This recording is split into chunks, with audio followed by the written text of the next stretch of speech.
The following podcast you're about to listen to is brought to you by the Push Start Media Network, where everything you do in life begins with pushing start.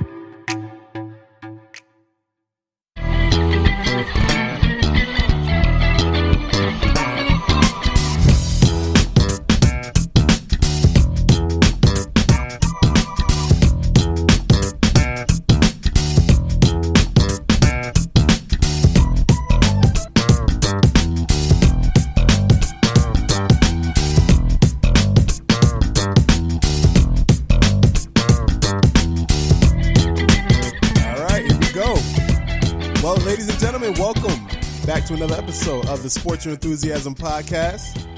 I am your humble host, Bryce Benjamin, along with the guy who needs no introduction, but I'm going to give him one anyways. My co-host, Mr. Ed Rueter. How you doing this morning, Bryce? I'm feeling good, man. I am amped.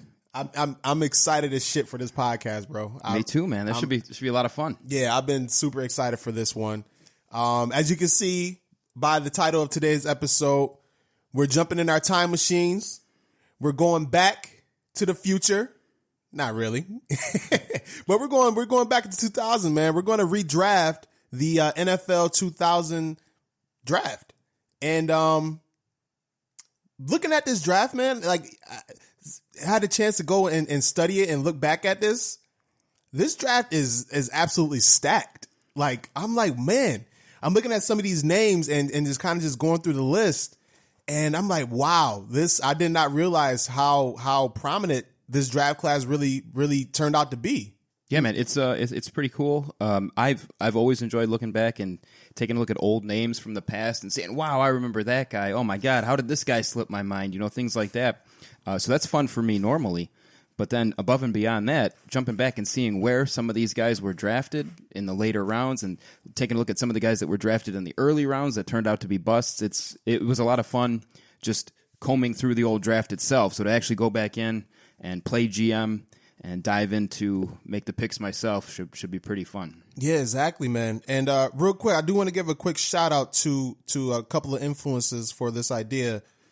First of all, Bill Simmons, listened to his podcast a lot lately. He does a lot of these redraftables, is what he call them, for the NBA. And then also I was listening to a good friend of mine's, Matt Johnson's podcast, 2 Point Conversation, in which he kind of went back and did something similar. So I want to, give a shout out to those guys there. Check out my man Matt's podcast when you guys get a chance. And yeah, man, this class, like overall, it's a 2000 draft class. Here a couple of notes here, man. This is the draft. Most notable, Tom Brady, the GOAT, drafted in the 6th round. Somehow, some way, managed to fall all the way to the 6th.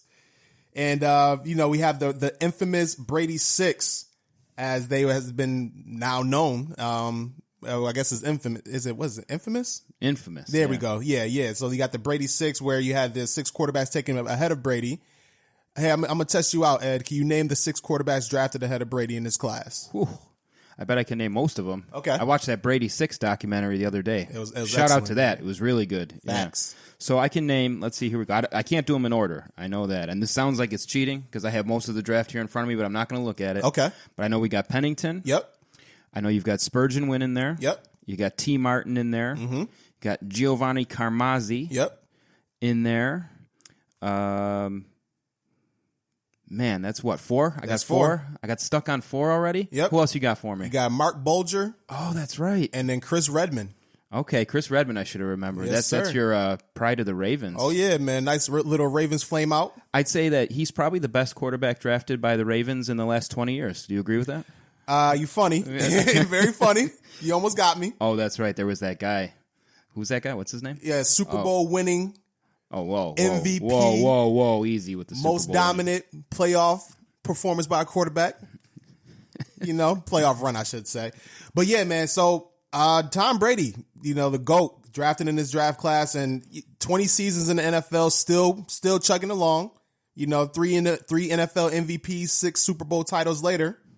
He's still here. He's still doing it's like shit. And ready to start a new chapter, going to Tampa Bay. To Tampa Bay to start a new chapter, to play another maybe 1, 2, knowing Brady, possibly 5 seasons.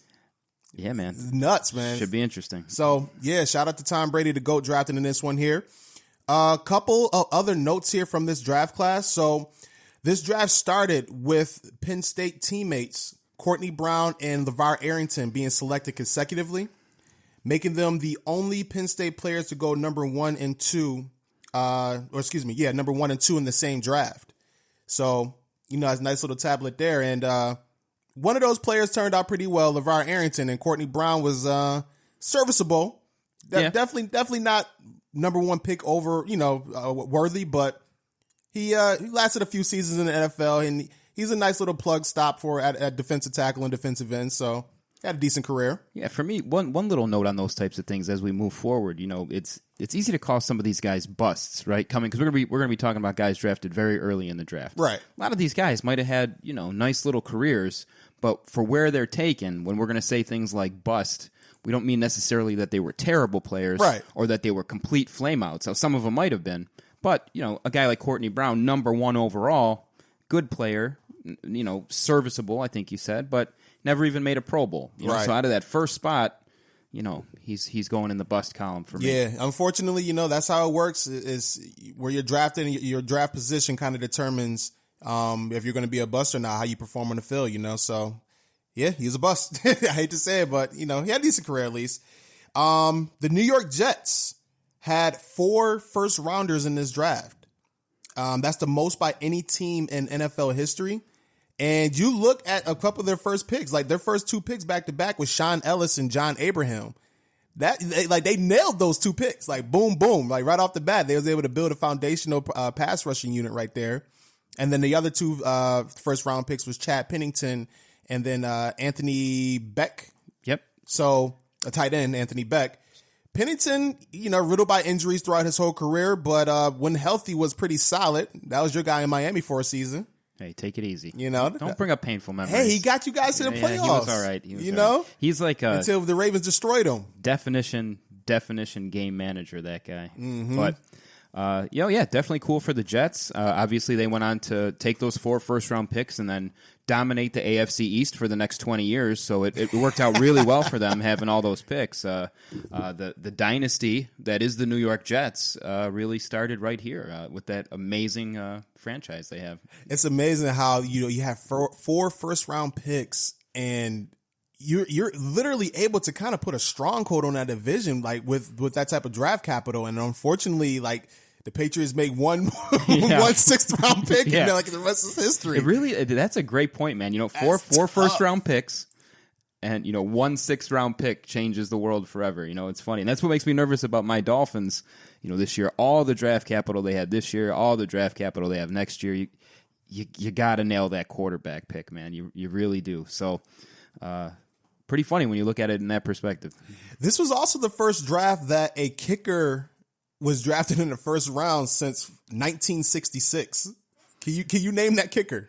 Just win, baby. That's Seabass. That's such a fucking Raiders pick. That is such a Raiders pick. That's such a Raiders pick. Bro. I was literally just going to say that. That is so Raiders. They're like, what? You got this 6'8" kicker with a 250 pounds, smoking cigarettes on the field. This can boot a leg out of the can boot a football out of the stadium. First round pick, book it. 17th overall, Sebastian Janikowski. Got him.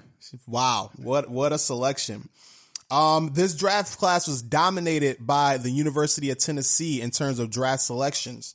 Had 9 players go in this draft class from the University of Tennessee. I'm going to name off these players here for you, man. So we got Jamal Lewis, Sean Ellis, Ray Thompson, Chad Clifton, Dwayne Goodrich, Casey Coleman, Deion Grant, Darwin Walker, and then T. Martin. All went from Tennessee in this draft class, man. And a couple of them were very either first or second round picks. So shout out to Tennessee, man, dominating the draft class there. So this class is also very well recognized for the Washington Redskins absolutely heisting the New Orleans Saints a year ago, the 1999 draft, where the Saints traded every draft pick that they had to move up to go grab Ricky Williams. But then they also not only gave up their whole 1999 draft class, but then gave away their first and third round pick in this draft class. Yeah, man. That had to be the greatest draft heist in like history, right? Yeah, I think so. I mean, Ricky turned out to be a good player. Obviously, he had his quirks. Needless to say, his infamous retirement from the Dolphins is something I'll never forget. But yeah, man, to give away that much for a running back, just they can't be done. A first, third, fourth, fifth, sixth, seventh round pick in '99, and then a first and third in 2000. What a haul! And somehow, some way, the Redskins still managed to be the Redskins. Go figure that one, man. Crazy, man. Bad teams just got it. I don't know. You look back at history, man, and it kind of repeats itself. It's kind of funny. You had Ron Dane, the Heisman winner of the 1999 Heisman winner, go in this draft as well, out of Wisconsin. He went 11th overall to New York. Never really panned out too much in the NFL. You know, had a decent career. Was more of like a career backup. Was sort of that. They tried to build that 1-2 punch between him and Tiki Barber. Yep. And, it was decent. Tiki turned out to be the man there. Tiki had a long, great career. Yes. He was awesome. Ron Dane he was supposed to be the thunder to Tiki's lightning. He was never quite the player that they drafted him to be. Yeah, no, not with so I think he went, did he go top 10? Oh, nope. I was close. 11th. 11th. So, yeah, he, not, again, decent enough, serviceable, but certainly I don't think worthy of a top 11 pick here. Yeah, I would agree. And I don't know about you, but he's not going in my first round of my draft board on this redraft. I don't see it, man. So overall, man, just to kind of go like a full recap of this draft, this draft produced 28 Pro Bowlers, 2 Hall of Famers with Brian Urlacher, and then also Tom Brady, who, obviously isn't in the Hall of Fame yet, but he's there. He's going to be in there. You had 3 Offensive Player of the Year winners with Jamal Lewis, Tom Brady twice, and then also Sean Alexander. And then you had 1 Defensive Player of the Year winner in this draft class from Brian Urlacher, and then 2 MVPs from Tom Brady and Sean Alexander. So, man, this class was stacked, man, from top to bottom. Like, this is a really, really strong draft class. At first glance, when I originally started to study it and look at it, I just looked at a lot of like the linebackers that came out of it. Like, you had Brian Urlacher, Julian Peterson, Keith Bullock. I'll just mention it. Dhani Jones, 6th or 7th round pick out of him. He had a very long serviceable career. So, very strong draft class throughout. There were even other linebackers too, like Ian Gold and Marcus Washington, that were Pro Bowl linebackers for periods of time that aren't like household names like some of the other guys, but some guys that were really good for a long period of time. I remember Ian Gold specifically. He was one of those guys that, little story that I remember is one of those guys that could cover just sideline to sideline. One of the first linebackers that I remember not being just that big, thick middle linebacker that plugs up the middle, but rather a guy that can cover sideline to sideline. So he was a lot of fun to watch. Yeah, he was, man. I remember that Denver, they had the Monsters of Mile High. They was calling it it was him, Al Wilson, the middle linebacker, and I forgot who was playing strong side. But there was a really good linebacker they had. That trio of linebackers was pretty good for like a good solid 3-4 year run. So if I'm showing signs of weakness here by saying I remember them from Madden, it's because all 3 of their linebackers were crazy fast and they were super tough to play against in Madden. So I recall that very, very clearly. I'm glad you mentioned that, man, because like a lot of these players, like when I look at them, like it just reminisces of Madden games I played, like Madden 2004. Yeah. A lot of these players were like in their prime at that point in time and was wrecking havoc. So, man, brings it back. So real quick, I just want to kind of go over each first round pick here before we actually start to do our redraft. Sounds good. All right. So the first 5 picks, we had Cleveland, number 1, taking Courtney Brown. Number 2 overall was Washington selecting LeVar Arrington. Number 3, Washington again, this time selecting offensive tackle Chris Samuels. Cincinnati going with wide receiver Peter Warrick. And then Baltimore selecting running back Jamal Lewis out of Tennessee. When you first look at that first 5 picks, Ed, what kind of leaps out at you? Well, I think, as far as really great players, I think LeVar Arrington and Jamal Lewis for their positions, I think those 2 guys are absolutely top 5 worthy picks. Jamal Lewis had a great long career, for a couple of teams. For a running back, he had some longevity, was a just a beast, just that guy that you want down at the goal line and just smash between the tackles. He was a lot of fun to watch. Obviously, LeVar Arrington was a great